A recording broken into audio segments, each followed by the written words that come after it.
everybody. Welcome. I'm Lydia. I'm on the marketing team here at Flatiron School, and I want to welcome you to our Meet the Mentor series. In this series, we're interviewing some really amazing mentors who are often facilitators of our courses here at Flatiron School and getting to know them and hearing their stories.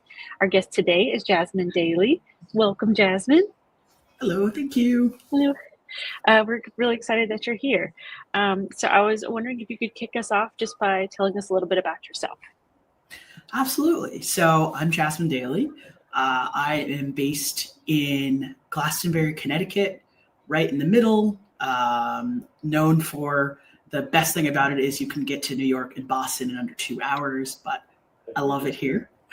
I have been a data scientist for I think almost 10 years now. So I love what I do. I find a lot of meaning from it. Back in the day, I was an engineer, but I still rely on a lot of those skills as a data scientist. So I'm really excited to be on this series and share more about my background and just how excited I am to be a part of the Flatiron facilitator crew. Awesome. Well, so what are you working on these days? Can you tell us a little bit about your company and your role? Absolutely. So I am the principal consultant and founder of Daily Analytics. And I help nonprofits and purpose-driven teams make sense of their data so they can tell better stories, support stronger programs, and drive real change. And that's something that is really near and dear to my heart. A lot of the work that I'm centered on currently is shiny app development. And so I've been working in that web framework since 2014. So I have a very good concept about like where it was and where it is now. And it's so amazing to see the ecosystem evolve. And so all ends of the data science spectrum, ideating, product development, user experience and design of web applications, all the way to making it more efficient, making the background processes faster to really support how users are intending to use an application and really meeting them where they are. So it's really fun. I'm in a number of different domains, helping out different teams. It's really exciting. That's awesome. So do you what is your official title for your role at your company? So I have given myself the title of a principal consultant and founder, but I am really the everything person. I'm working on blog posts and content marketing. I'm doing sales. I'm doing back-end operations. I do have a little bit of support on the product and operations front, but I am the go-to person for all of it, which is a really exciting new set of skills coming into consulting from being previously in industry. So lots of fun. My hands are in everything. And I like to have that approach and that direct line of communication with my clients. What excites you most about what you're doing now with your work? Oh, I love really encapsulating really challenging things that folks are trying to do with data. And people have gone to really creative lengths to get their work done more efficiently, and all kudos to them. I think it's fantastic to have that deep domain expertise and try and figure out what are the tools or the solutions I need to do. And I love coming in to work with a client and help them realize that dream and just increase their impact, right? Help them automate, help them optimize, help them make a user-friendly tool that is accessible for everyone. And just seeing people get really excited by it and being able to do their work faster and more accurate, like gives me a lot of joy and excitement. and just helping people do their work better is really what excites me. Yeah, absolutely. I love that because there is so much potential complexity in tech and in pretty much every form of work now because it all uses tech in some way or form. So I like that. Just creating the simplicity needed for the data to have meaning Yeah. and to not just be numbers, but to have like clarity on what does this mean and what can we do with the information. Um, can you walk us through your career journey and just share maybe some like pivotal moments that have shaped your career path? Absolutely. So I slightly touched on my previous career in engineering. My undergraduate degree is in biomedical engineering, which I absolutely loved. It got me started. It really is the foundation to how I think and develop tools now as a data scientist. Because keeping in the forefront of your mind that there is a real person at the end of your web application, your analysis tool, and their life may be depending on what you're doing, it's incredibly important to understand the impact of what you're doing and the efficacy of what you're doing. And so I take a lot of pride in still carrying that engineering thought process through even now. And then from there, engineering, I ended up in aerospace for a little bit of time, aerospace manufacturing. And really the heart of that is like I've always been, I think, more led to computational methodologies to solve problems. When I was in engineering school, I was a MATLAB and C++ tutor. I was getting involved in programming. I was in a C# project group at one point. I loved writing code, no matter what it was. So that took me from aerospace and then took me into medical devices and R&D, which is fascinating. That really keeps you in line with developing tools that super impact folks and elevate their life. And then from there, I loved going to school for biomedical engineering. I didn't love the industry aspect of it, to be totally honest. And I wanted to lean into more of what I found interesting, which was computational solutions for solving problems. And so I'm somebody who's just like super curious. And so I was like, I'm going to go to grad school, right? I'm going to build up these skills. And so to do that, I wanted to do a research project around biomedical engineering, computer programming. And so I reached out to a professor. I was Googling nonstop. How can I get involved in research? How can I build up my application for graduate school? And I stumbled across somebody who is a literal angel. He's a professor at Eastern Connecticut State University and was willing to take on me as a absolute newbie. This was in 2014. Didn't know R, didn't know Shiny. I was writing Python at that point, though. So I do a lot of credit to that research project, which then led me to Google Summer of Code, and just getting more in tune with the open source community, and really setting the trajectory for being a data scientist working for then. I worked at the Hartford in auto insurance. I worked at Fastly, probably the longest place in my career. Really proud of that work and helping them really get a handle of infrastructure at scale, and all the way to what was at a web RTC startup. So I've, once again, super curious. I've been in a number of industries. I love each step along the way, and not afraid to learn. And so that's always been like my driving force, and why I'm just like so excited, I think, to be at this point in consulting, because my thought process is driven by all of my previous experiences, and they've all served me really well to come to new clients and prospective clients and say, hey, I've most likely seen where you've gone. Let's partner together. Let's get to the next phases, the next step. And so, yeah, it's been It's been a lot of careers, but so happy to have taken that journey. That's awesome. A couple comments. When I took C++ for a minor, I minored in digital production arts in college.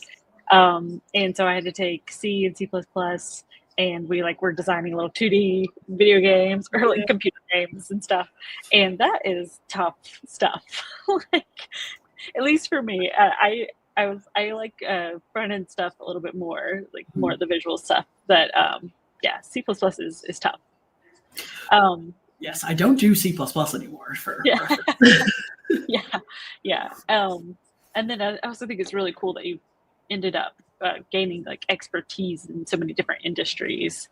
And I can't remember the phrase now, but there really is a lot of value in being able to shift perspectives like that, and understanding where different people are coming from. And so, yeah, that's awesome. I bet that's really helpful for a consulting business. It is. It's incredibly. It's a confidence boost in a way to just say that, I've been a lot of places and seen a lot of things. Some things are not great, but it's everything is knowledge building, and it's just so interesting to see so many different applications of data science in different industries. Yeah, that's cool. What inspired you to pursue your career in tech in the first place? Ooh. I think I really wanted to kind of rapidly see the effect of what I was doing.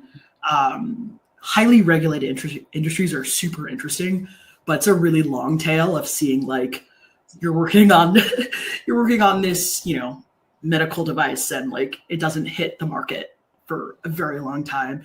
And while it's important, and those are for very particular reasons, I think I was just feeling I'm just super interested to see what it's like to participate on a product like an app and see it in folks' hands a little bit quicker. And then that sort of feeds in the learning and the feedback loop of really being a developer. So I think that was kind of my inspiration, wanting to see impact sooner, so that I could both grow as an engineer and a data scientist, and also try and help as many people as possible.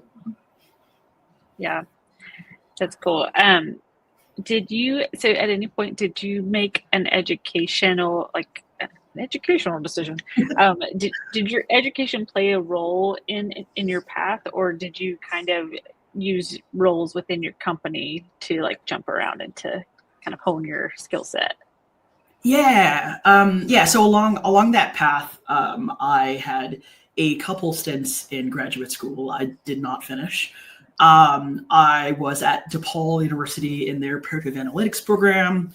I was at Johns Hopkins in their CS program for a little bit.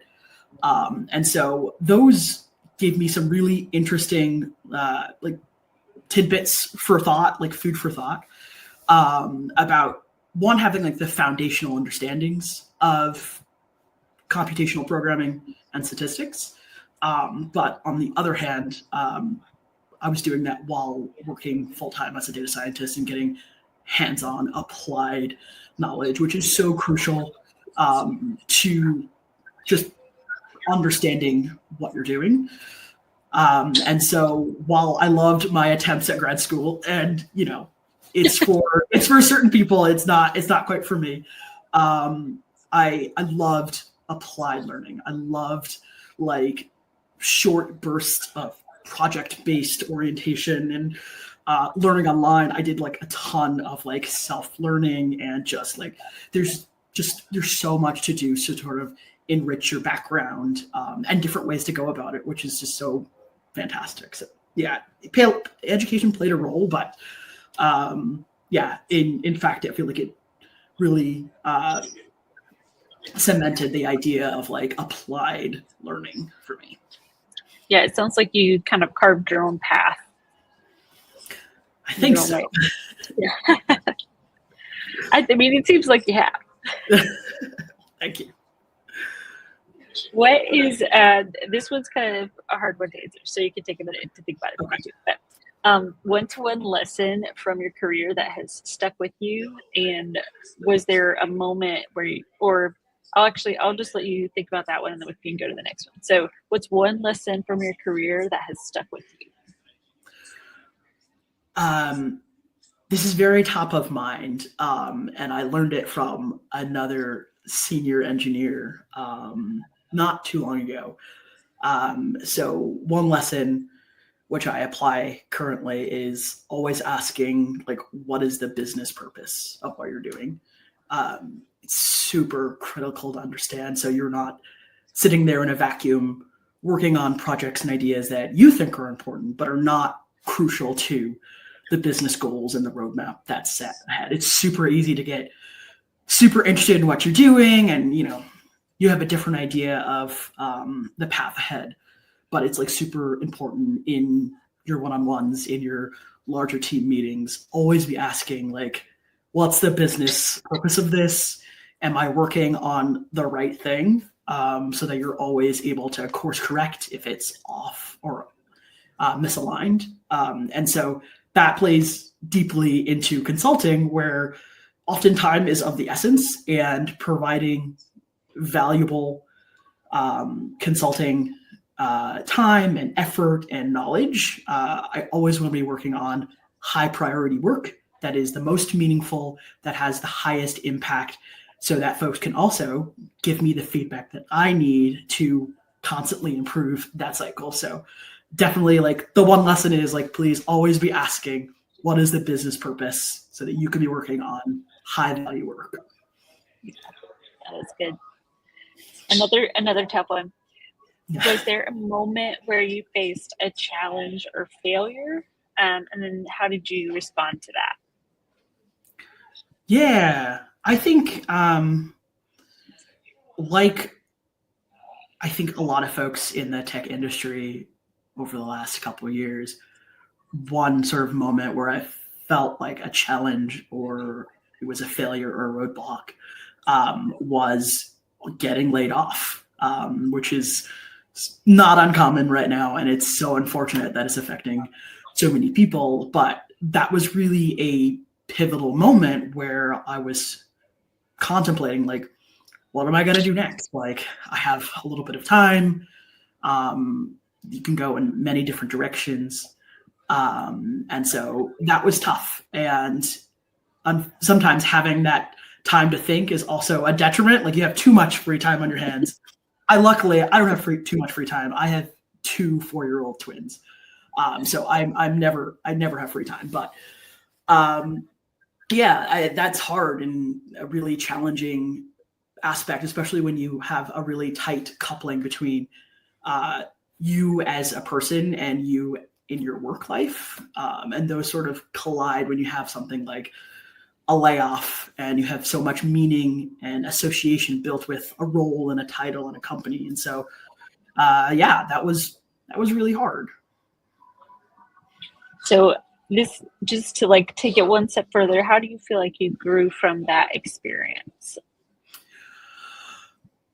I think I grew from it by getting my confidence back in going out there as a consultant.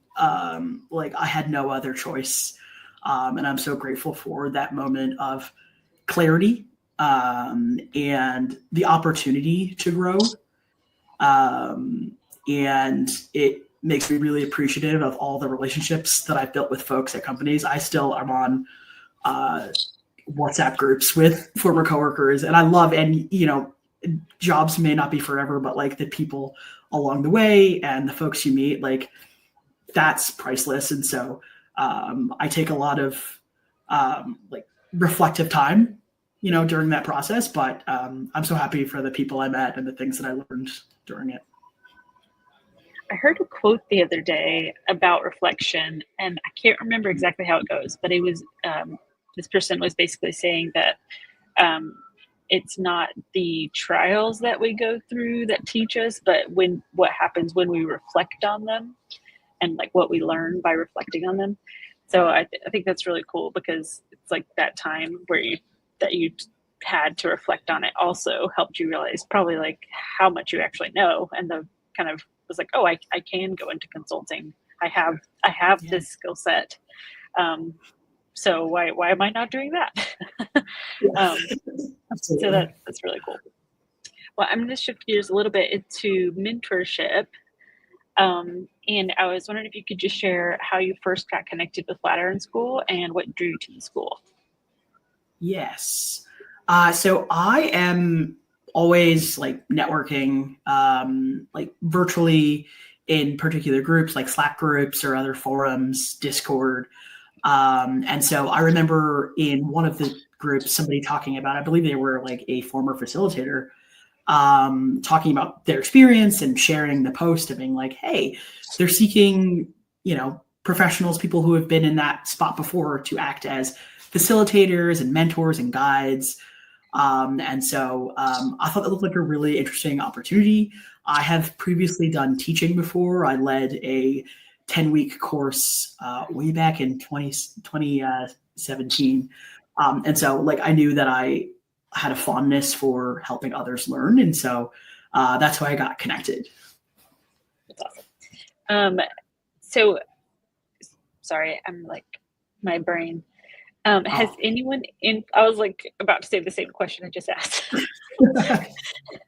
Has anyone influenced your career and knowingly or unknowingly mentored you?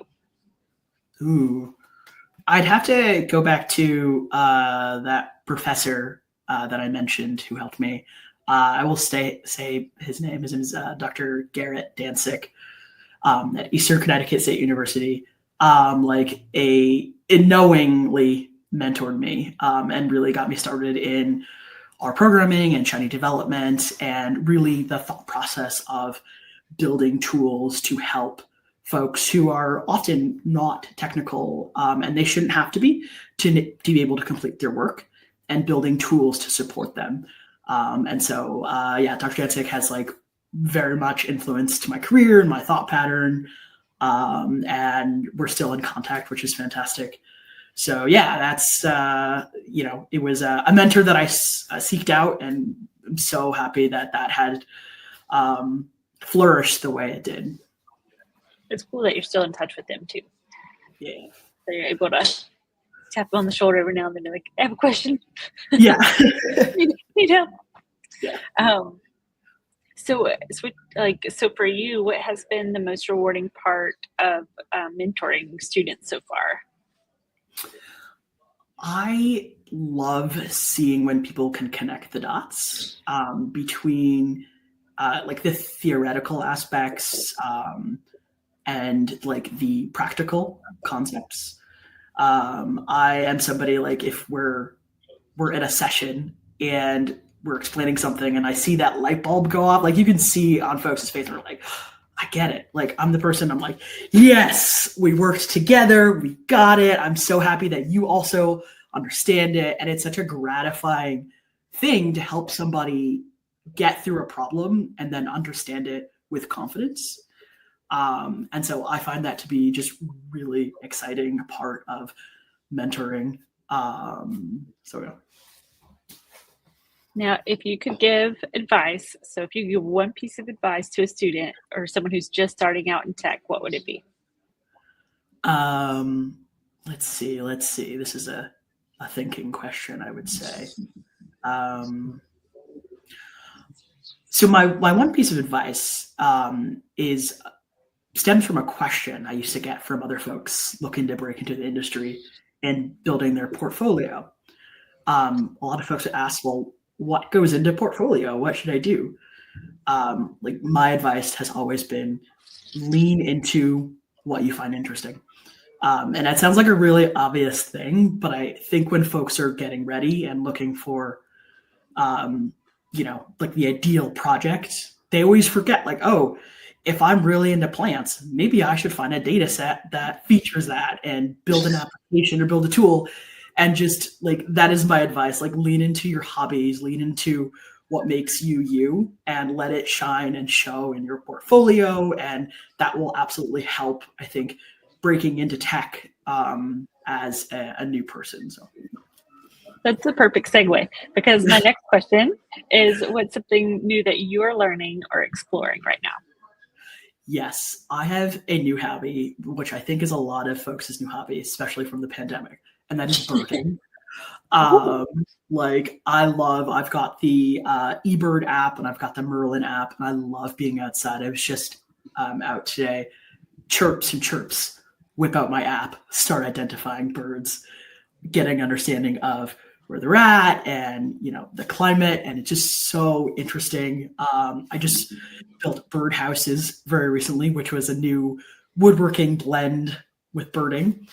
And then from there, I built a bird shiny app very recently with some lovely help from ChatGPT and Shiny Assistant, and it's such a wonderful collaboration. I love learning, and so my learning always has this aspect of this is this non-techie thing, and then always spinning to producing tools, because it's just all really fun, and I think it all really goes to sort of help aid your understanding. And I love learning about birds and helping to help protect their environment. And so, yeah, that's my new thing now, birds. that's awesome. My brother-in-law has gotten into or interested. I don't know if he's gotten into it yet. He's interested in birding or bird watching. But he's the first one I know who has gotten into it. But I've heard that it's like a popular hobby these days. He's so relaxing and rewarding to also check one off your list, find some interesting aspect about it. It's so much fun. It's like those maps that people get where it's like a big map of the United States and you put like a quarter or something or a pin on each one. You have like a bird map. I got a really pretty illustration in my kitchen with the backyard birds of Connecticut. And I sit there with coffee in the morning with my kiddos, and we're like, is that the one? Is that the one? It's just fun. It's fun. That's awesome.